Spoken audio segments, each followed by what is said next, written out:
بسم الله الرحمن الرحيم. الحمد لله المبدئ المعيد الفعال لما يريد بالعرش المجيد والبطش الشديد الهادي صفوة العبيد إلى المنهج الرشيد والمسلك السديد المنعم عليهم بعد شهادة التوحيد بحراسة عقائدهم عن ظلمات التشكيك والترديد السالك بهم إلى اتباع رسوله المصطفى صلى الله عليه وسلم واقتفاء آثار صحبه الأكرمين المكرمين بالتأييد والتسديد المتجلي لهم في ذاته وأفعاله بمحاسن أوصافه التي لا يدركها إلا من ألقى السمع وهو شهيد، وهو أنه في ذاته واحد لا شريك له، فرد لا مثل له، صمد لا ضد له، منفرد لا ند له، وأنه واحد قديم لا أول له، أزلي لا بداية له، مستمر الوجود لا آخر له، أبدي لا نهاية له، قيوم لا انقطاع له، دائم لا انصرام له، لم يزل ولا يزال، موصوفا بنعوت الجلال، لا يقضى عليه بالانقضاء والانفصال بتصرم الآباد وانقراض الآجال، بل هو الأول الآخر والظاهر والباطن وهو بكل شيء عليم. اما بعد، میری بہت ہی عزیز بہنوں اور طالبات، سب سے پہلے تو ہم اللہ رب العزت کا شکر ادا کرتے ہیں کہ اس نے ہمیں یہ شرف بخشا ہے کہ ہم ایک ایسے علم کو حاصل کریں، ہم ان مباحث کو پڑھیں جو اس کی ذات، اس کے صفات، اس کے رسولوں اور ان تمام چیزوں کے بارے میں بات کرتی ہے جو عقائد اسلامیہ ہیں۔ اللہ تعالیٰ کا شکر ہے کہ اس نے ہمیں اس بات کی توفیق دی ہے کہ ہم علم العقائد پر بات کریں، اس علم کو حاصل کریں جو تمام علوم میں سب سے اشرف ہے۔ علماء کرام نے فرمایا ہے کہ جو چیز سیکھی جاتی ہے تو اس کا شرف ہم اس طرح معلوم کر سکتے ہیں کہ بہت سارے علوم انگنت ہے، لیکن سب سے افضل علم کون سا ہے یہ کس طرح معلوم کیا جا سکتا ہے؟ تو علماء نے فرمایا، امام غزالی نے لکھا، امام رازی نے لکھا تفسیر کبیر میں کہ علم العقائد جو ہے جس کے ذریعے آدمی اپنے خدا کو جانتا ہے اور ان عقائد کو جانتا ہے جو اس کے رب نے اس پر واجب کیے ہیں کہ یہ جاننا ضروری ہے۔ رسولوں پر ایمان رکھنا، کتابوں پر ایمان رکھنا، آسمانی عقیدوں کو ماننا، فرشتوں پر ایمان رکھنا، قیامت کے دن کو ماننا، قیامت کے وقت مرنے کے بعد دوبارہ اٹھائے جانے کو ماننا، یہ سب جو عقائد ہیں امام غزالی نے لکھا، امام فخر الدین رازی اور دیگر متکلمین نے لکھا ہے کہ یہ علم تمام علوم سے افضل ہے، چونکہ علم کی بزرگی، علم کا شرف اور اس کی افضلیت اس سے معلوم ہوتی ہے کہ اس علم میں کن چیزوں کو پڑھایا جاتا ہے، موضوع کیا بنتا ہے، سبجیکٹ کیا ہوتے ہیں جو پڑھائے جاتے ہیں، جس پر ڈسکس کیا جاتا ہے۔ تو انہوں نے کہا جب اللہ تعالیٰ کی ذات اور اس کی صفات کے بارے میں بندہ علم حاصل کرتا ہے تو علم العقائد سب سے افضل ترین علم ہے۔ اور اس کی ایک دلیل یہ بھی ہے، چھوٹی سی بات آسانی سے میں آپ کو سمجھانے کے لیے مثال پیش کر رہی ہوں کہ آدمی جب کفر سے اسلام میں داخل ہوتا ہے تو کیا کرتا ہے؟ اس کو ہم یہ نہیں کہیں گے کہ تم نماز پڑھو تم مسلمان ہو جاؤ گے، نہیں، روزہ رکھ لو تم داخل اسلام ہو جاؤ گے، نہیں، حج کرنے سے داخل اسلام ہو جاؤ گے، نہیں ہوگے، زکوٰۃ ادا کرو گے، نہیں، زندگی بھر وہ اگر صدقہ و خیرات کرتا رہا تو مسلمان نہیں ہوگا۔ کیا کرے گا؟ وہ توحید اور رسالت کی گواہی دے گا، لا الہ الا اللہ محمد رسول اللہ کہے گا تو داخل اسلام ہوگا، وہ مسلمان کہلائے گا۔ اس کا مطلب یہ ہوا کہ کلمہ معرفت یعنی کلمہ توحید لا الہ الا اللہ محمد رسول اللہ اصل ہے، یہی عقائد کی جڑ ہے، اور اس کے ذریعے ایک آدمی داخل اسلام ہوتا ہے، مسلمان کہلاتا ہے۔ یعنی ایک زمین میں جس طرح بیج بویا جاتا ہے درخت اگانے کے لیے، اسی طرح کلمہ طیبہ ایک آدمی کے دل میں جب آتا ہے تو اس کی برکت سے پھر آدمی مسلمان ہوتا ہے، اس کو ماننے سے، زبان سے اقرار کرتا ہے، دل سے تصدیق کرتا ہے، اس کے بعد جا کر وہ مسلمان کہلاتا ہے۔ پھر وہ درخت بنتا ہے، پودا بنتا ہے، درخت بنتا ہے، یعنی جتنے اچھے اس کے عقائد ہوتے جائیں گے اور جتنے اچھے وہ عمل کرتا جائے گا اسی طرح اس کا ایمان پختہ ہوتا جائے گا، ایمان میں اضافہ ہوتا جائے گا، بندہ مسلمان کہلائے گا، مومن کہلائے گا، پھر محسن کہلائے گا اور ایک اللہ والا بنے گا اور عبد کہلائے گا، اللہ کا حقیقی معنوں میں بندہ کہلائے گا۔ اب چونکہ ہم علم العقائد کے بارے میں پڑھ رہے ہیں، علم الکلام کے بارے میں ہم جاننے اور سمجھنے جا رہے ہیں، تو میں چند ابتدائی باتیں آپ کو بتاؤں گی۔ ابھی جو ہم نے بات کی اس میں یہ سمجھا کہ یہ علم سب سے اچھا علم کیوں ہے، ایک مومن کے لیے ضروری کیوں ہے۔ یہ الگ بات ہے کہ ہم نے ان علوم کو نظر انداز کیا ہے۔ سب کلمہ گو مسلمان ہے، لا الہ الا اللہ محمد رسول اللہ پڑھتے ہیں، لیکن اس کی تفصیل میں بھی نہیں جاتے، نہ ان علوم کو عام طور پہ پڑھا جاتا ہے، بلکہ جتنا فرض کفایہ ہے یعنی اللہ اور اس کے رسول کو ماننا، جاننا، تصدیق کرنا، کتابوں، رسولوں، فرشتوں، آخرت کے دن کو، یہ سب چیزوں کو جانتے ہیں، اسی لیے ہم مسلمان ہیں۔ لیکن تھوڑا سا مضبوطی کے ساتھ اس کو سمجھنا، تفصیل سے اس کو پڑھنا، تاکہ ہم ان حملوں سے محفوظ رہ سکیں جو ہمارے عقائد پر کیے جاتے ہیں۔ میں آپ کو ان چیزوں کے بارے میں نہیں بتا رہی ہوں جو ہمارے رسوم ہیں، چھوٹی چھوٹی چیزیں ہیں جس کی وجہ سے آدمی اہل سنت میں ہے، اہل سنت میں نہیں ہے، عام طور پہ لوگ ڈسکس کرتے ہیں۔ میں ان اصل عقائد کی بات آپ سے کر رہی ہوں جو ہمارے علماء نے اور متکلمین نے لکھی ہے، امام اعظم ابو حنیفہ نے کہی ہے رضی اللہ تعالیٰ عنہ۔ امام اعظم کا وصال کب ہوا؟ 150 ہجری میں ہوا، یعنی آپ پہلی صدی میں پیدا ہوئے، دوسری صدی ہجری میں آپ کا وصال ہوا۔ آپ بڑے عظیم تابعی ہیں، بہت سارے صحابہ کا آپ نے دیدار کیا، ان سے احادیث کو آپ نے روایت کی۔ تو امام اعظم رضی اللہ تعالی عنہ جو اتنے بڑے فقیہ ہیں اور اتنے بڑے مجتہد ہیں، انہوں نے الفقہ الاکبر لکھی، یعنی وہ فقیہ تھے، انہوں نے احکام پر بہت بڑا کام کیا۔ آج جو ہم نماز پڑھتے ہیں اس کے طریقے کو مدون کر کے صحیح طریقے سے ہم تک پہنچانے والے کون ہیں؟ امام اعظم اور ان کے اصحاب ہیں۔ لیکن امام اعظم رضی اللہ تعالی عنہ نے عقائد پر ایک کتاب لکھی، اس کا نام رکھا الفقہ الاکبر، یعنی سب سے بڑی فقہ ہے۔ جو فقہ ہم نماز روزہ کے لیے دیکھتے ہیں، احکام جہاں سے ہم لیتے ہیں، وہ فقہ سے بڑی کون سی فقہ ہے؟ بندہ اس بات کو سمجھے کہ وہ جس کی عبادت کر رہا ہے وہ ذات کون ہے، اس کی صفات کیا ہیں، اس نے ہمیں کن کن چیزوں پہ یقین رکھنے کو کہا ہے، اعتقاد رکھنے کو کہا ہے۔ تو یہ چیزیں جو ہم جانتے ہیں وہ فقہ اکبر ہے۔ علم الکلام ہے کیا، اس کے بارے میں تھوڑا سا ہم جانیں گے۔ اس کی فضیلت کے بارے میں تو ہم نے مختصر سا جان لیا، پھر اس کی ہم تعریف کی طرف آئیں گے، پھر ہم یہ بھی دیکھیں گے کہ اس عظیم علم کے بارے میں کن علماء نے کتابیں لکھی ہیں، پھر اس کے بعد ہم اگلے ہفتے ٹیکسٹ کی طرف آ جائیں گے، یعنی مختصر نصوص جو ہمارے علماء نے، ائمہ نے لکھے ہیں ان کو ہم پڑھیں گے۔ ابھی جو میں نے خطبہ آپ کے سامنے پڑھا وہ امام غزالی کا ایک رسالہ ہے قواعد العقائد فی التوحید، وہ خطبہ میں نے برکتاً حضرت امام غزالی رضی اللہ تعالی عنہ کی کتاب سے پڑھا ہے، اس کا مفہوم ہم پڑھ لیتے ہیں برکتاً۔ تفصیلی علوم تو ہم ایک ایک درس میں پڑھتے جائیں گے، اس کو آپ سمجھ لیجئے۔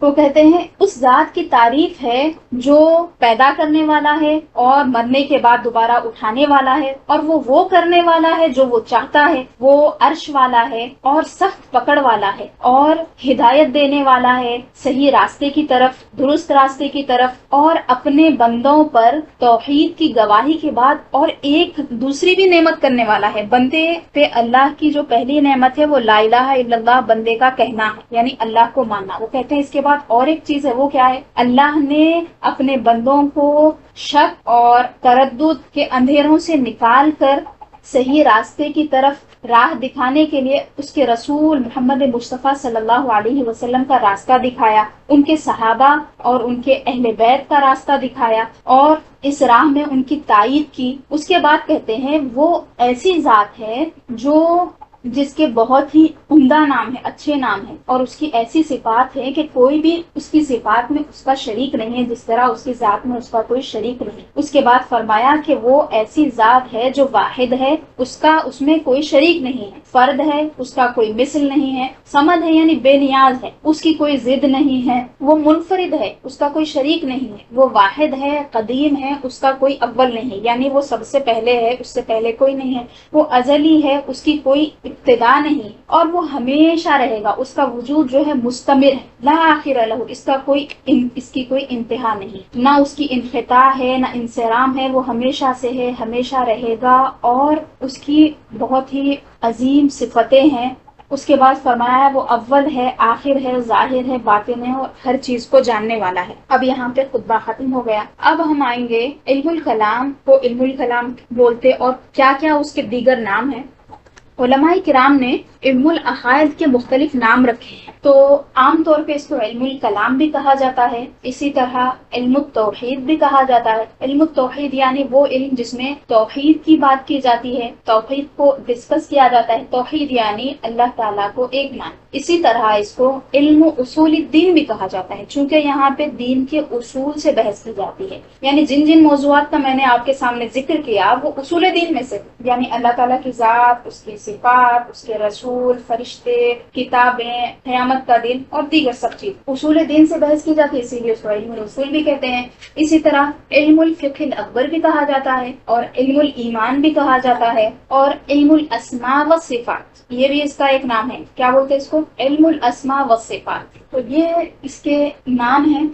اب اس علم میں کیا کیا جاتا ہے اس کو تھوڑا سا ہم سمجھیں گے۔ یہ علم جو ہے علم العقائد، یہ علوم اسلامیہ میں سے ایک بہت ہی اہم ترین علم ہے، جس میں عقائد اسلامیہ سے بحث کی جاتی ہے۔ اور اس میں کیا کیا جاتا ہے، عقائد اسلامیہ کیوں درست ہیں اس کو ثابت کیا جاتا ہے، اور جو مخالفین کے دلائل ہیں یا پھر مخالفین کے جو عقائد ہیں یا اس پہ جو اعتراضات ہیں ان کا رد کیا جاتا ہے، عقلی دلائل سے اور نقلی دلائل سے۔ عقلی دلائل سے مراد یہ ہے کہ عقل سے، لاجک سے ان کو ہرایا جاتا ہے کہ اللہ تعالیٰ ایک ہے، اور جو اسلامی عقائد ہیں، آسمانی عقائد ہیں، ان کو ثابت کرنے کے لیے عقل سے دلیل دی جاتی ہے، اسی طرح نقل سے دلیل دی جاتی ہے۔ نقل سے مراد کیا ہے؟ جو ہمارے پاس قرآن مجید سے اور سنت نبویہ سے جو باتیں پہنچی ہیں، جو عقائد پہنچی ہیں، ان نصوص کے ذریعے، نص یعنی ٹیکسٹ کو بولتے ہیں۔ اب ہم جب بھی نصوص بولیں گے تو آپ سمجھ جانا کہ یہ قرآن اور حدیث کی بات ہو رہی ہے، تو نصوص کے ذریعے اس کا رد کیا جاتا ہے۔ ایک اور بات میں یہاں پہ آپ کو کلیئر کر دوں کہ یہاں پہ جو مخالفین کے اعتراضات کو رد کرنے کی بات کی جا رہی ہے یہ ہائی لیول کی بات ہے۔ ہم جو پڑھ رہے ہیں ابھی بگنرز کو ہم یہاں پہ تیار کر رہے ہیں تاکہ آپ آگے کے لیے تھوڑا تیار ہو، اتنا آپ کو یہ علم آ جائے کہ آپ ایک بدعقیدہ کو دیکھ کر سمجھ سکیں کہ یہ صحیح عقیدے پہ نہیں ہے، یہ وہ عقیدہ نہیں ہے جو امام اعظم ابو حنیفہ نے بتایا ہے، یہ وہ عقیدہ نہیں ہے جو امام شافعی کا تھا، امام احمد بن حنبل کا تھا، امام مالک کا ہے، یہ وہ عقیدہ نہیں ہے جو حضرت ابو الحسن اشعری کا تھا، جو امام ماتریدی کا تھا۔ تو اتنی چیز آپ کو سمجھ میں آ جانا ضروری ہے جس سے آپ اچھے اور برے میں فرق کر سکیں۔ علماء کرام نے لکھا ہے کہ علم الکلام یا علم العقائد کو ہم علم العقائد کی طرف آ جائیں گے، کلام میں نہیں بولوں گی، کلام جب ہم بولتے تو یہ تھوڑا ڈیپتھ میں چلے جاتا۔ علم العقائد وہ ہے جو ایک عام انسان کو بھی اس کا جاننا ضروری ہے۔ تو علماء کہتے ہیں کہ ابتدائی جو عقائد ہیں وہ ہر مسلمان کو جاننا ضروری ہے، فرض عین ہے، یعنی اللہ تعالیٰ کے بارے میں کیا عقیدہ رکھنا ہے، رسول کے بارے میں کیا عقیدہ رکھنا ہے، تمام رسولوں کے بارے میں صلی اللہ علیہ وسلم، اور کتابوں کے بارے میں، سب یہ تمام عقائد جو ہیں کیا عقیدہ رکھنا ہے، یہ بالکل ایک آدمی کو کلیئر ہونا چاہیے، یہ فرض عین ہے۔ اب جو عقلی اور نقلی طور پہ معترضین کا جواب دینا ہے، ان کو رد کرنا ہے، جو ملحدین ہیں ان کا رد کرنا ہے، یہ سب کا کام نہیں، یہ میدان کے جو خاص لوگ ہیں ان کا کام ہے۔ تو وہ جو علم الکلام ہے وہ ان کے لیے خاص ہے، ایسے آدمی کے لیے جو معترضین کے جوابات دیتا ہے یا پھر عقلی اعتبار سے اتنا مستحکم ہے، اسٹیبل ہے کہ خود پڑھ کے خود اچھے اور برے کی تمیز کر سکتا۔ تو عوام کو علم الکلام سے دور رکھنے کی بات کی گئی ہے۔ علماء نے فرمایا ہے کہ عوام اس کے بہت گہرائی میں نہیں جانا ہے، عقلی دلائل کی طرف نہیں جانا ہے، تاکہ ذہن میں اپنے عقائد کے بارے میں شک پیدا نہ ہو۔ تو ہم صرف ان چیزوں کو پڑھیں گے، ان نصوص کو پڑھیں گے، ان کتابوں کو پڑھیں گے جو ایک عام مسلمان کے لیے، ایک طالب علم کے لیے، ایک مومن کے لیے ضروری ہے کہ وہ اپنے عقائد کو اس طرح سے جان لے، جس طرح نماز کے احکام ہیں، وضو کے احکام ہیں، یا پھر وضو کا طریقہ ہے اور اس کے مسائل ہیں، اور دیگر عبادات کے مسائل ہیں، اس کو جاننا آدمی کے لیے جتنا ضروری ہے، اسی طرح عقائد کو جاننا بھی آدمی کے لیے ضروری ہے، فرض عین ہے۔ اب اس کی اور ایک تعریف دیکھ لیجئے، مختلف علماء نے مختلف طریقے سے اس کی تعریف کی ہے تاکہ اس کا معنی آپ کے ذہن نشین ہو جائے۔ ابراہیم الباجوری بہت بڑے عالم دین ہیں رحمۃ اللہ علیہ، شیخ الازہر تھے، تو انہوں نے اپنی کتاب میں لکھا وہ علم اقامت الادلۃ علی صحت العقائد الایمانیہ، علم عقائد یا علم کلام ایسا علم ہے جس میں عقائد ایمانیہ کے درست ہونے پر دلیل قائم کی جاتی ہے. دلیل سے یہ بات بتائی جاتی ہے کہ اللہ ایک ہے، اللہ تعالیٰ حی ہے، قادر ہے، اللہ تعالیٰ قدیم ہے، ازلی ہے، ابدی ہے، جسم سے، زمان سے، مکان سے پاک ہے، یہ بتایا جاتا ہے. پھر فرماتے ہیں علماء نے اس کی اس طرح بھی تعریف کی ہے کہ یہ ایسا علم ہے جس کو حاصل کرنے سے بندہ اس بات پہ قادر ہو جاتا ہے، بندے میں یہ ملکہ پیدا ہو جاتا ہے، اس بات کی ایبیلٹی اس کے اندر آ جاتی ہے کہ وہ عقائد دینیہ کو ثابت کر سکتا ہے، جو ادلہ یقینیہ سے ہو، یعنی قرآن اور حدیث سے وہ دلائل کو ثابت کر سکتا ہے. حجت اور برہان اس کے پاس حاصل ہو جاتی ہے، یعنی لاجک کا وہ یوز کر کے کسی کو یہ منوا سکتا ہے کہ اللہ ایک ہے. عقلی نقلی دلائل، حجتوں اور براہین کے ذریعے وہ یہ بات کو منوا بھی سکتا ہے. پھر جو اسلام کے متعلق جو شبہات ہیں اس کو رد بھی کر سکتا ہے. تو یہ ایک اس کی تعریف ہو گئی. اب ہم اور ایک ٹیکسٹ ہم اس میں لیں گے، وہ کس کا ہے؟ ابن خلدون کا ہے. مقدمہ ابن خلدون میں وہ کہتے ہیں علم الکلام کیا ہے؟ وہ کہتے ہیں هو علم يتضمن الحجاج عن العقائد الایمانیہ بالادلۃ العقلیہ.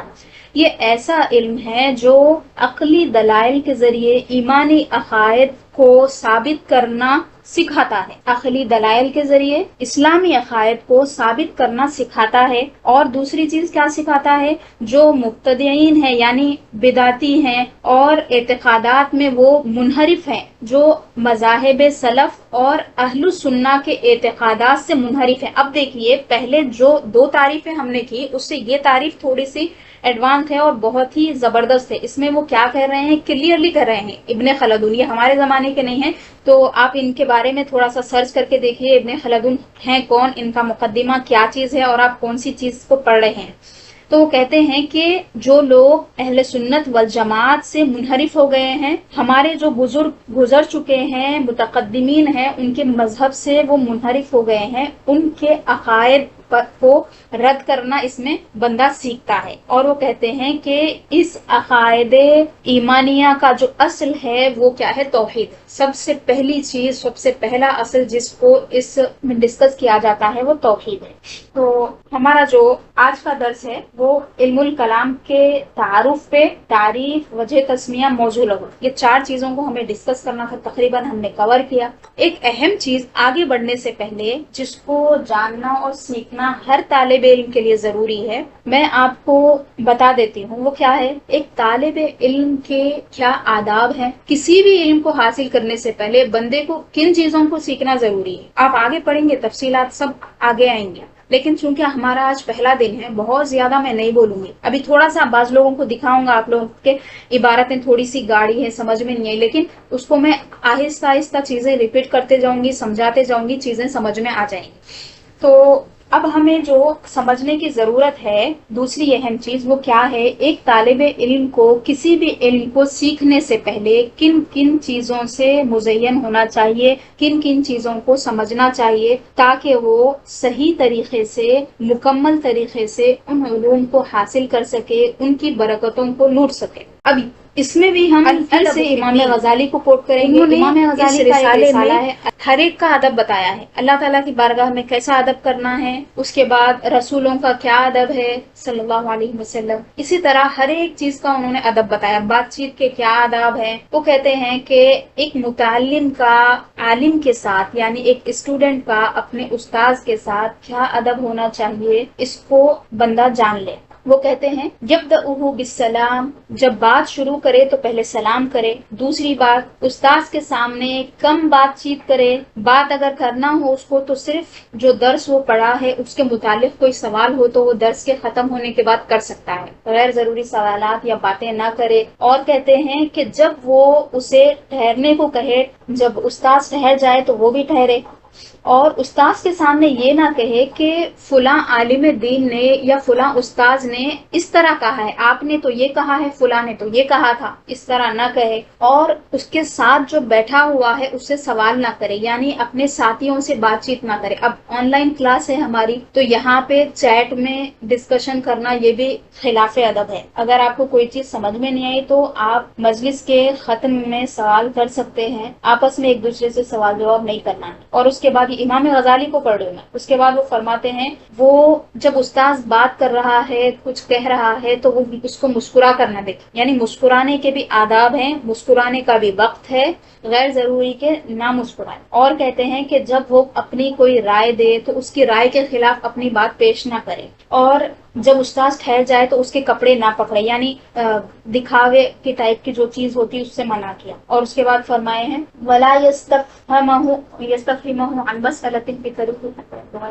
اور جب وہ پوری بات مکمل کر دے تو اس کے بعد ہی کچھ سمجھ میں نہ آئے تو سوال کرے، غیر ضروری کا سوال نہ کرے. اور جب استاذ تھک جائے، درس ختم ہو جائے، وہ بات کرنے کے موڈ میں نہ ہو تو اس کو زیادہ سوالات نہ کرے. اسی طرح اب یہ تو ایک مختصر سا میں نے حضرت امام غزالی کی کتاب سے کوٹ کیا ہے، اور ایک اہم کتاب ہے تذکرۃ السامع والمتکلم فی آداب العالم والمتعلم. یہ کس کی ہے؟ امام قاضی بدر الدین ابن جماعہ کی کتاب ہے. یہ 8ویں صدی ہجری کے بہت بڑے عالم دین ہیں. تو انہوں نے ایک کتاب لکھی کہ سامع یعنی سننے والا اور متکلم یعنی بات کرنے والا، اس کا ذکر کس بارے میں؟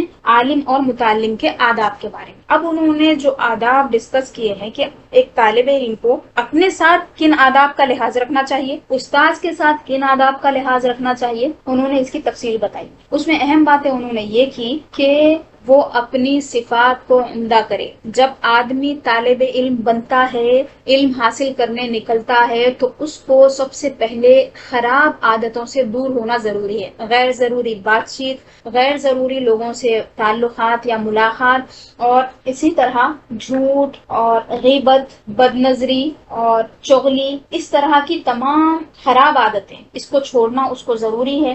اور شاعر اسلام کی پابندی کرنا ضروری ہے. نمازوں میں اگر کوتاہی ہے یا پھر دیگر اعمال میں کوتاہی ہے، اس کو دور کرنا ہے. لباس پہننے میں کہیں کوتاہی ہے، لباسوں کو اپنے درست کرنا ہے. اپنے جسم کو اور اپنے کپڑوں کو پاک صاف رکھنا ہے. اسی طرح دنیا کی طرف زیادہ رغبت نہیں کرنا ہے. اور جو مندوبات ہیں، یعنی فرض تو نہیں ہے لیکن کرنے میں ثواب ہے، ان چیزوں کی پابندی کرنا ہے. اور لوگوں کے ساتھ میل جول رکھنے میں اپنے کو عمدہ اخلاق والا بنا کے رکھنا ہے. اور اپنے ظاہر کو اور باطن کو برے اخلاق سے پاک کرنا ہے اور عمدہ اخلاق سے سجانا ہے. اور سب سے بڑی چیز جو اس کو اپنے پاس سے نکالنا ہے وہ حسد ہے.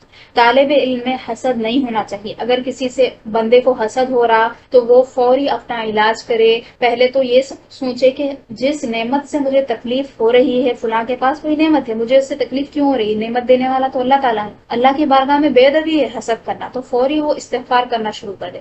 استغفار کی برکت سے دل میں جو حسد اور جلن کی کیفیت ہے وہ دور ہو جائے گی. اسی طرح خود پسندی نہ کرے، یعنی جب علوم سیکھنے لگ جاتا ہے اور اپنے ساتھیوں سے اپنے کو اوپر جاتا ہوا دیکھتا ہے بندہ، تو اپنے اندر ایک بڑائی کی کیفیت پیدا ہوتی ہے. تو فوری توبہ و استغفار کر کے اور اپنے آپ کو سمجھا بجھا کے وہ کیفیت کو دور کر دے. اسی طرح دکھاوے سے اپنے آپ کو دور رکھے، لوگوں کو حقیر جاننے سے اپنے آپ کو بچائے رکھے.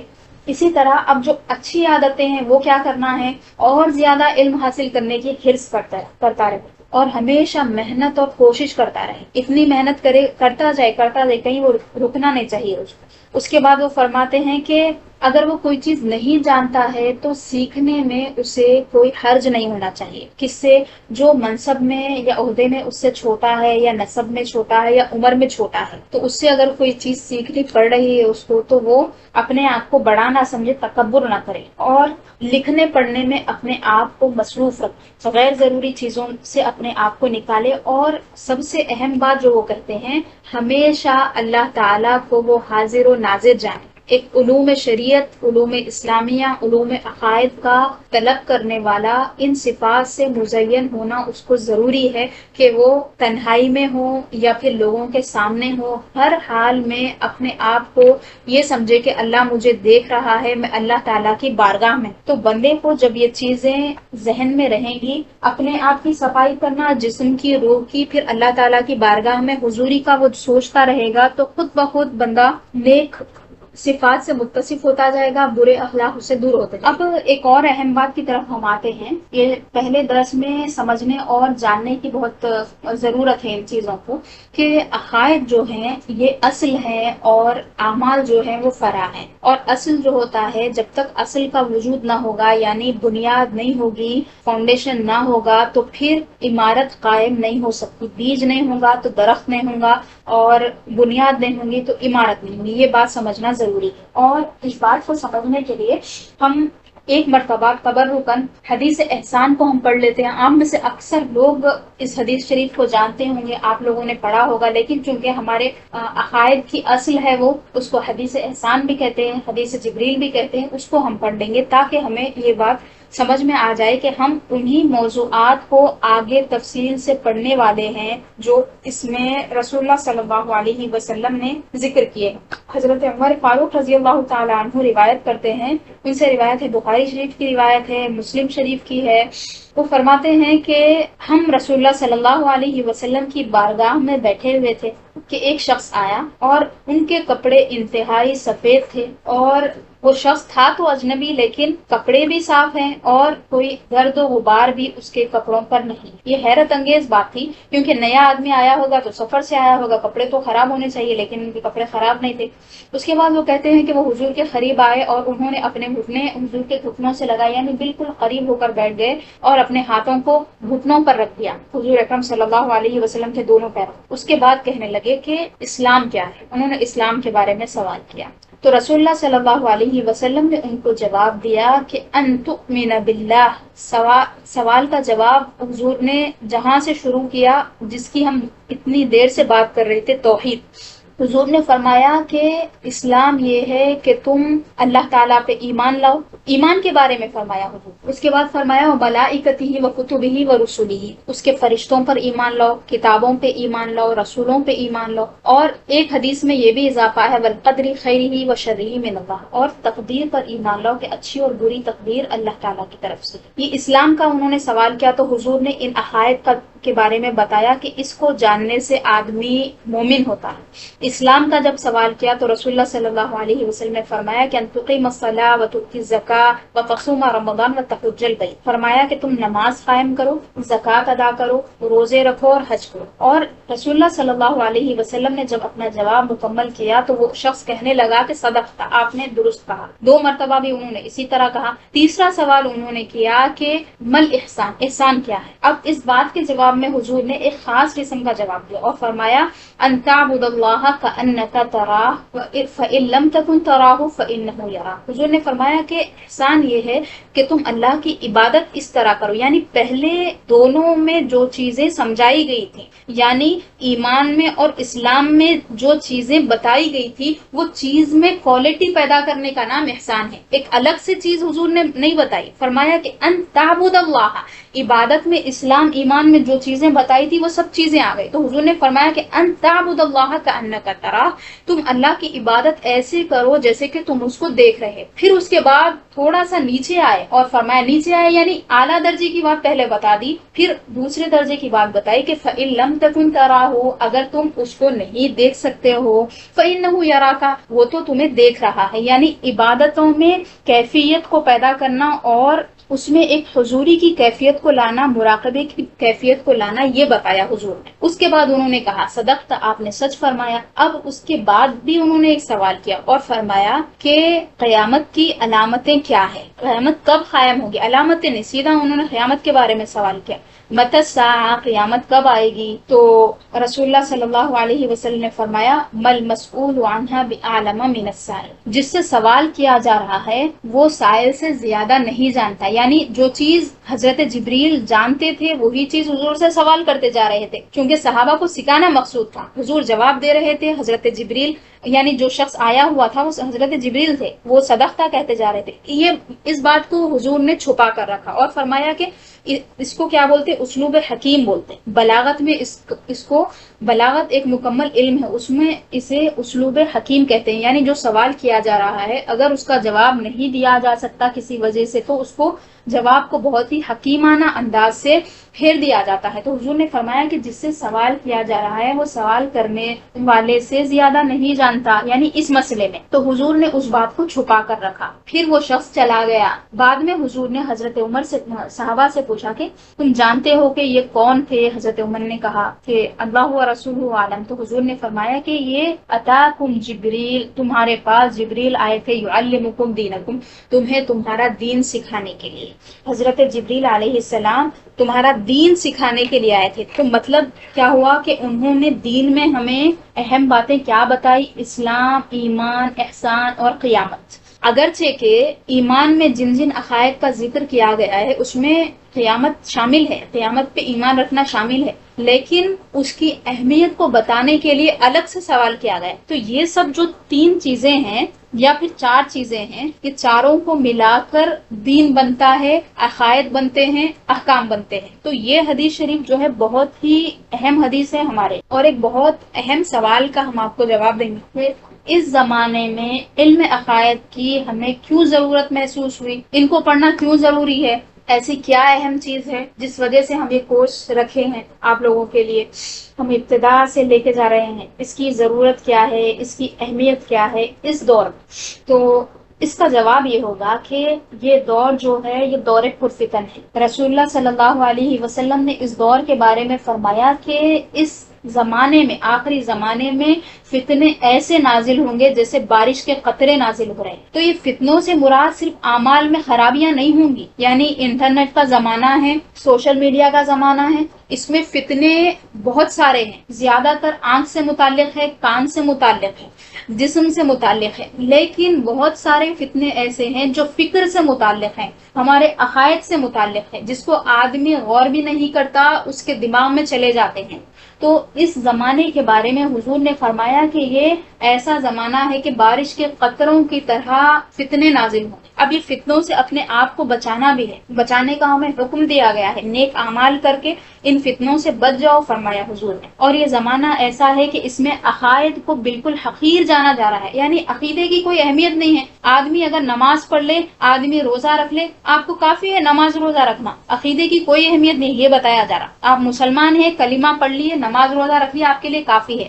یہ نہیں دیکھا جا رہا کہ اللہ کے بارے میں اس کا عقیدہ خراب ہو گیا ہے، رسولوں کے بارے میں اس کا عقیدہ خراب ہے، کتاب پہ اس کو اعتراضات ہیں۔ اگر قرآن مجید پہ اگر کوئی ایمان رکھتا ہے، ایک مسلمان ہے، ظاہر سی بات ہے قرآن کو مانے گا وہ، لیکن قرآن کی ایک آیت پہ اس کو اعتراض ہے، تو آپ کو معلوم ہونا چاہیے کہ ایک آیت کا بھی انکار کیا یا اس میں شک کیا تو وہ اسلام سے خارج ہو جائے گا۔ اتنی باریکی ہے عقائد میں، اتنے عقائد تو ایک مسلمان کو جاننا چاہیے۔ تو عقائد سے دوری، یہ تو سب چیزیں ہیں۔ پھر اور ایک خطرناک فتنہ یہ اٹھا کہ علم کس سے حاصل کرنا ہے یہ آدمی کو معلوم نہیں، کس سے بھی حاصل کر رہا ہے۔ یوٹیوب پہ جو آ گیا، جس کی ویڈیو اچھی دکھ گئی، جس کا بولنے کا انداز اچھا دکھ گیا، اس سے سیکھ رہا ہے۔ حضور نے فرمایا کہ میں میری امت کے لیے جن چیزوں کا مجھے انتہائی خوف ہے، وہ ایسے عالم کا مجھے خوف ہے جو بڑا زباندان ہوگا، ایسا عالم ہوگا جو گمراہ ہوگا لیکن وہ بولنے والا اچھا ہوگا۔ اب لوگ یہی دیکھ رہے ہیں، فلاں عالم دین ہے، ان کے عقیدے سے آپ کو کچھ لینا دینا نہیں ہے، لیکن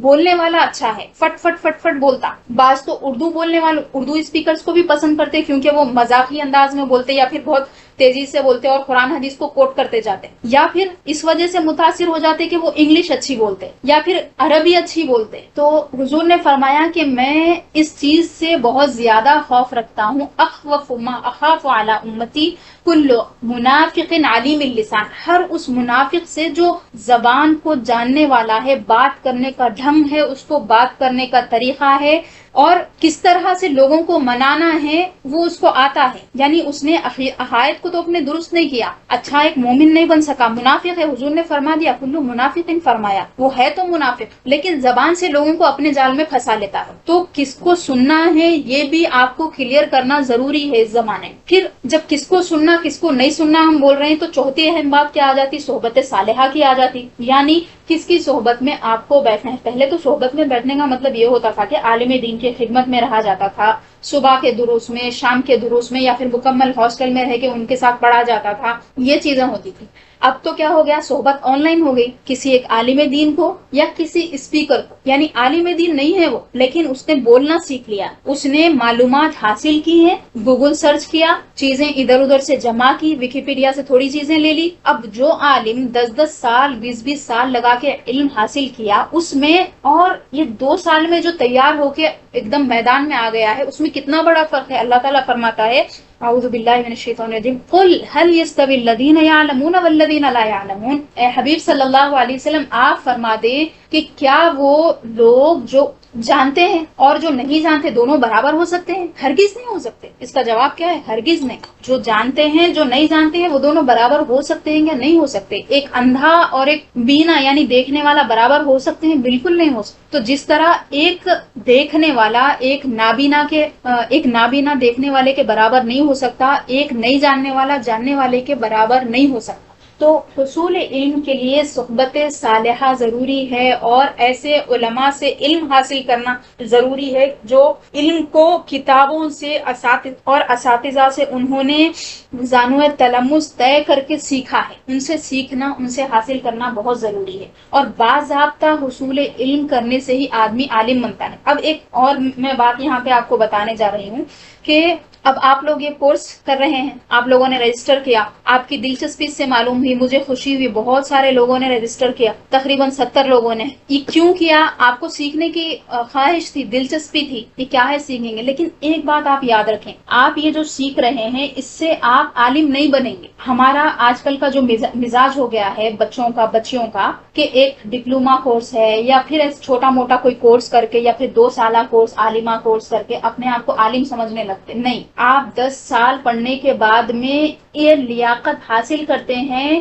اس چیز کی آپ کے اندر سخت آ جاتی ہے، یعنی قدرت آ جاتی ہے کہ آپ علوم خود سے حاصل کریں، اس کے بعد ایک زمانہ گزار کے آپ جب عالم بنتے ہیں۔ 6 سال جو مدرسے میں پڑھتا ہے کیا پڑھتا ہے؟ فقہ کی 4 کتابیں، حدیث کی 1-2 کتابیں، تفسیر کی 1-2 کتابیں، نحو پڑھتا ہے، صرف پڑھتا ہے، منطق پڑھتا ہے۔ تو اس سے آدمی عالم نہیں بنتا، آدمی کے اندر یہ ایبیلٹی پیدا کی جاتی ہے، یہ صلاحیت پیدا کی جاتی ہے کہ وہ خود سے علم حاصل کرنے لگ جائے۔ تو یہ بات سمجھنا ضروری ہے کہ علم جو فرض ہے، جو ضروری ہے، اس کو سیکھنے سے آدمی عالم نہیں بنتا، خود میں ایک اس کو اطمینان کی کیفیت حاصل ہوتی ہے کہ میں صحیح راستے پہ ہوں، میں جو کر رہا ہوں صحیح کر رہا ہوں، میری نماز صحیح ہے، میرا روزہ صحیح ہے، میرے عقائد صحیح ہیں، اور جب کوئی اس کے اوپر باہر سے حملہ کرے تو وہ اپنے آپ کو بچا سکے۔ تو اب یہ جو چیزیں میں بتا رہی ہوں آپ کو، کیوں بتا رہی ہوں؟ یہ کورس کی آپ کو تاکہ اہمیت معلوم ہو، یہ علم کے حاصل کرنے کی اہمیت معلوم ہو۔ ہر ایرا غیرہ جو یوٹیوب پہ بیٹھ کے یا فیس بک پہ بیٹھ کے آپ سے بات کر رہا ہے، مخاطب کر رہا ہے، آپ اس سے متاثر نہ ہو، آپ اس کو سمجھ سکیں، جج کر سکیں کہ امام اعظم ابو حنیفہ نے جو عقیدہ ہمیں دیا ہے کیا وہ اس کے مطابق ہے، امام ابو الحسن اشعری نے جو ہمیں عقیدہ دیا، امام ماتریدی نے جو عقیدہ دیا، کیا ان کے مطابق عقائد ہیں؟ یہ نہیں بولیں گے آپ کے پیر صاحب کا جو عقیدہ ہے اس سے اس کا عقیدہ ٹکرایا تو انہیں بد مذہب نہیں ہوگا، آپ کے استاذ کے عقیدے کے خلاف اس کا عقیدہ ہوگا تو وہ بد مذہب نہیں ہوگا، بلکہ امام ابو الحسن اشعری، امام ماتریدی کے عقائد کے خلاف اگر عقیدے ہوں گے تو وہاں پہ اس کی خرابی ہوگی۔ اب امام ابو الحسن اشعری، امام ماتریدی کے بارے میں ہم انشاءاللہ تعالی کل یا پرسوں والے درس میں وہ آنے والا ہے، اس میں پڑھیں گے کہ وہ علماء کون ہیں، کون سی صدی کے ہیں۔ ویسے تو پہلی دوسری صدی کے ہی ہیں، جس طرح ہم فقہ میں چاروں ائمہ کو فالو کرتے ہیں، امام اعظم ابو حنیفہ، امام مالک، امام شافعی، امام احمد بن حنبل، تو یہ 4 ائمہ کو فقہ میں ہم فالو کرتے ہیں، ان کی اتباع کرتے ہیں، تقلید کرتے ہیں۔ اسی طرح عقائد میں ان 2 ائمہ کی تقلید کی جاتی ہے، امام ابو الحسن اشعری، امام ماتریدی۔ تو ان کے کیا عقائد ہے؟ امام ماتریدی کا ایک رسالہ ہے رسالۃ فی التوحید، شاید میں نے اس سے پہلے ایک درس میں آپ کے سامنے ذکر کیا تھا، وہ بہت ہی مختصر رسالہ ہے اور اس میں انہوں نے تمام عقائد کا نچوڑ ڈال دیا ہے۔ اب یہ رسائل کو مختصر کیوں لکھتے تھے؟ مجھے تو یہ سمجھ میں آتا ہے کہ ایک عام مسلمان بھی اس کو پڑھ سکے، بچوں کو وہ یاد دلایا جا سکے، جس طرح ہم بچے کو لا الہ الا اللہ محمد رسول اللہ سمجھا دیتے ہیں، یاد دلا دیتے ہیں، رٹا دیتے ہیں، اسی طرح یہ مختصر 2-3 صفحے کے نصوص لکھتے تھے، ٹیکسٹ لکھتے تھے، تاکہ اس میں تمام علوم جمع ہو جائے، بچہ اس کو بچپن سے رٹے، جب بڑا ہوتا جائے ایک ایک چیز اس کو سمجھ میں آتی جاتی تھی۔ تو امام ماتریدی کے، امام ابو الحسن اشعری کے عقائد سے اگر یہ ٹکرا رہا ہے، جو ائمہ نے لکھا ہے اس سے ٹکرا رہا ہے، تو آپ اس کو سمجھ سکتے ہیں کہ یہ اہل سنت سنت والجماعت کے مذہب سے ہٹا ہوا ہے، ان کے مسلک سے ہٹا ہوا۔ اسی طرح ایک اور چیز ہے جو کیا ہے، اپنی خود کی تیاری یا پھر اپنا خود کا مطالعہ، یہ بھی بہت بڑی ہلاکت والی چیز ہے۔ ہاں مطالعہ بہت اچھی چیز ہے، لیکن ایک استاذ کا ہونا اور ایک کلاس میں بندے کو بیٹھ کے پڑھنا، جماعت میں بیٹھ کے پڑھنا، یہ بہت ضروری ہوتا ہے۔ جب بندہ باضابطہ استاد سے علم حاصل کرتا ہے، اس کے بعد میں اپنا مطالعہ رکھتا ہے، تو یہ فائدہ مند ہوتا ہے۔ خود سے پڑھ کے آدمی بھٹکنے لگ جاتا ہے۔ قواعد اسلامیہ کو جاننا یا اس کے لیے آپ کا جو ایک کورس ہے اس کو کرنا اس لیے اہم ہو جاتا ہے کہ آج کے زمانے میں جو فتنے آ رہے ہیں، گھر میں گھس کے، آپ کے کمرے میں گھس کے، آپ کے آنکھوں کے سامنے جو فتنے آ رہے ہیں، وہ فتنوں سے آپ اپنے آپ کو بچا سکتے ہیں۔ اب ایک میں مثال دے کے اپنے درس کو ختم کرتی ہوں تاکہ بات اور کلیئر ہو جائے اور اچھی طرح سے سمجھ میں آ جائے۔ اب ہم چونکہ اہل سنت والجماعت کا ذکر کیا اور باقی جو 72 فرقے ہیں ان کا بھی تعارف ہم تفصیل سے لیول 2 میں پڑھیں گے، ابھی اس کی تفصیل میں ہم نہیں جائیں گے، بلکہ 4-5 فرقوں کے بارے میں پڑھیں گے جس کو امام رازی نے اپنی کتاب میں تفسیر کبیر میں لکھا ہے، ان کو تھوڑا تفصیل سے انہوں نے ڈسکس کیا ہے، وہ اگلے دروس میں انشاءاللہ تعالی آئے گا۔ تو اب آپ کو کیا سمجھا رہی تھی میں کہ ہاں ایک مثال میں آپ کو دینا چاہ رہی تھی کہ اہل سنت والجماعت کا جو عقیدہ ہے، یہ عقیدہ پہلی بات تو نیا نہیں ہے، نہ یہ نام نیا۔ ابھی میں نے ابن خلدون کے مقدمے سے آپ کو حوالہ دیا، انہوں نے اہل سنت کا لفظ ذکر کیا، ان سے پہلے اور متقدمین نے لکھا، حضرت امام ماتوریدی کے رسالے میں آپ دیکھیں اہل سنت والجماعت کا بھی ذکر ملتا وہاں پہ بھی۔ اب یہ عقیدہ ہے کیا، یہ کیا تھا، کیا اعمال سے متعلق ہے، عقائد سے متعلق؟ تو اہم بات یہاں پہ یہ ہے کہ یہ اہل سنت والجماعت جو ہے یہ اس عقیدے کے حامل ہیں جو رسول اللہ صلی اللہ علیہ وسلم نے اپنے صحابہ کو سکھایا اور انہوں نے بعد والوں کو سکھایا۔ اب یہ دیگر جو فرقے نکلے، جیسے معتزلہ کا فرقہ نکلا، معتزلہ کا فرقہ کب نکلا؟ حضرت حسن بصری رضی اللہ عنہ کی مجلس میں ایک آدمی بیٹھا ہوا تھا اور اس نے ایک ایسی بحث چھیڑ دی، غیر ضروری کی بحث پہلے تو اس نے چھیڑی، اور اللہ تعالیٰ کے متعلق ایسے عقائد کا اس نے بیان کیا اور اعمال کے متعلق ایسی بحث کی اس نے کہ امام حسن بصری سمجھ گئے کہ یہ گمراہ ہے۔ فرمایا کہ تم ہم سے جدا ہو جائے، اعتزل عنا فرمایا، یعنی ہم سے دور ہو جاؤ۔ وہیں سے اس کا نام معتزلی پڑ گیا، اس کو ماننے والے معتزلہ ہو گئے۔ اسی طرح خوارج تھے، اسی زمانے میں یہ فرقہ نکلا تھا۔ تو پہلے زمانے کے جو فرقے تھے وہ خوارج تھے، معتزلہ تھے، روافض تھے۔ تو یہ جو اہم فرقے تھے ان کو جاننا ضروری ہے، چونکہ آج اس زمانے میں وہی فرقے اپنے نئے نئے ناموں کے ساتھ ہمارے سامنے آ چکے ہیں۔ ان کے عقائد کیا تھے اس کو بھی ہم آگے ڈسکس کریں گے۔ تو میں مثال جو آپ کو دینا چاہ رہی تھی جبریہ اور قدریہ کی دے رہی تھی۔ تو جبریہ ایک فرقہ ہے، قدریہ بھی ایک فرقہ ہے، یہ دونوں کیا ہے، اپوزٹ ڈائریکشن میں ہے۔ یعنی ایک تو جبریہ تو یہ کہتا ہے کہ بندہ مجبور محض ہے، یعنی بندہ مجبور ہے، کچھ بھی نہیں کر سکتا، اللہ تعالیٰ جو لکھ دیا وہ کر رہا۔ اللہ تعالیٰ کتاب میں لکھ دیا ہے، اس کی قسمت میں لکھ دیا ہے کہ بندہ نمازی ہوگا، ایماندار ہوگا، بندہ مالدار ہوگا، فقیر ہوگا، جو بھی ہوگا بندہ کمائے گا، وہ چیزیں اس کی لکھی ہوئی ہیں، علم حاصل کرے گا، لکھا ہوا ہے تو ہی کر رہا، یعنی اپنے سے نہیں کر سکتا، نعوذ باللہ، بندے کو مجبور مانتے۔ اب قدریہ کیا بولتے ہیں، اس کے برعکس ہے ان کا عقیدہ، یعنی بندہ قادر ہے، سمجھ لیجئے، یعنی بندہ جو کر رہا ہے وہی ہے، کتاب میں لکھا ہوا ہے، اس کا حساب ان کو نہیں ہے کچھ بھی، یعنی بالکل برعکس ہے۔ اہل سنت والجماعت کا عقیدہ کیا ہے، یہ بیچ کا عقیدہ ہے، درست عقیدہ ہے۔ اہل سنت والجماعت کہتے ہیں کہ بندے کی تقدیر لکھی جا چکی ہے اور اللہ نے بندے کو مجبور محض نہیں بنایا ہے، اس کو ارادے سے نوازا ہے۔ تو بندہ جو بھی کام کرتا ہے اپنے ارادے سے کرتا ہے، اپنی سمجھ سے کرتا ہے، اور اس میں اللہ تعالیٰ کی مشیت بھی شامل ہوتی ہے۔ یعنی اگر آپ نے ایک مثال لے لے، آج آپ درس میں بیٹھے ہوئے ہیں، درس سن رہے ہیں، تو یہ کام آپ کے ارادے سے ہوا اور یہ چیز آپ کی تقدیر میں لکھی ہوئی تھی کہ آپ آج درس میں شریک ہوں گے۔ تو یہ عقیدہ ہے اہل سنت والجماعت کا۔ اب جبریہ کیا کہتے ہیں، نہیں، بندہ اپنے سے کچھ بھی نہیں کرا، اللہ تعالیٰ اس کے اوپر تقدیر میں لکھا ہوا تھا، اس لیے اس سے یہ کام ہو گیا۔ مطلب وہ بڑے سے بڑا کوئی بھی گناہ کر دیے، گناہ کبیرہ بھی کر دیے، تو کچھ بھی نہیں ہے ان کے پاس، کیونکہ تقدیر میں لکھا ہوا ہے، اس لیے کر دیا بندہ۔ تو اللہ تعالیٰ کا خوف تو دل سے ہی نکل جائے گا بندے کے۔ تو یہ جبریہ قدریہ، ایک میں مثال دینے کے لیے آپ کو یہ بات سمجھائے، تو ان کے اس طرح فاسد عقائد ہے۔ اب اور ایک بہت ہی خراب عقیدہ جو اللہ تعالیٰ کی ذات کے بارے میں ہے، اس پہ میں بہت تفصیل سے آگے میں آپ سے بات کرنے والی ہوں. بہت اہم نصوص ہم اس بارے میں پڑھیں گے. آج اتنا پھیل چکا ہے یہ عقیدہ، لاکھوں کی تعداد میں ایسے کلمہ گو ہیں جو اس کا عقیدہ رکھتے ہیں. وہ کیا ہے؟ تجسیم کا عقیدہ. اہل سنت والجماعت کا عقیدہ یہ ہے کہ اللہ تعالیٰ جسم سے پاک ہے، مکان سے پاک ہے، جہت سے پاک ہے. لیکن ان کا عقیدہ یہ ہے کہ اللہ تعالیٰ کو جسم ہے، نعوذ باللہ. کیونکہ قرآن مجید میں جو آیتیں ہیں، ید اللہ کا کلمہ ہے، وجہ اللہ کا کلمہ، یعنی اللہ تعالیٰ وجہ یعنی چہرے کو بولتے، تو وہ کہتے ہیں کہ وجہ اللہ سے مراد اللہ کا چہرہ ہے. اہل سنت بولتے کہ اللہ کی رضامندی مراد ہے اس سے. ید اللہ کا لفظی ترجمہ ہوا اللہ کا ہاتھ، اب وہ اس کو اللہ کا ہاتھ مانتے ہیں، نعوذ باللہ. اہل سنت کہتے ہیں وہ قدرت مراد ہے، اس سے اللہ کی قدرت مراد. تو اہل سنت والجماعت اللہ تعالیٰ کو جسم سے منزہ مانتے ہیں اور جہت سے پاک مانتے ہیں. اس کی کوئی ابتدا نہیں ہے، اس کی انتہا نہیں ہے، یہ مانتے ہیں. تو اہل سنت والجماعت کے کیا عقیدے ہیں جب ہم جان لیں گے تو ہمیں فاسد عقیدوں کو سمجھنے میں مدد ملے گی.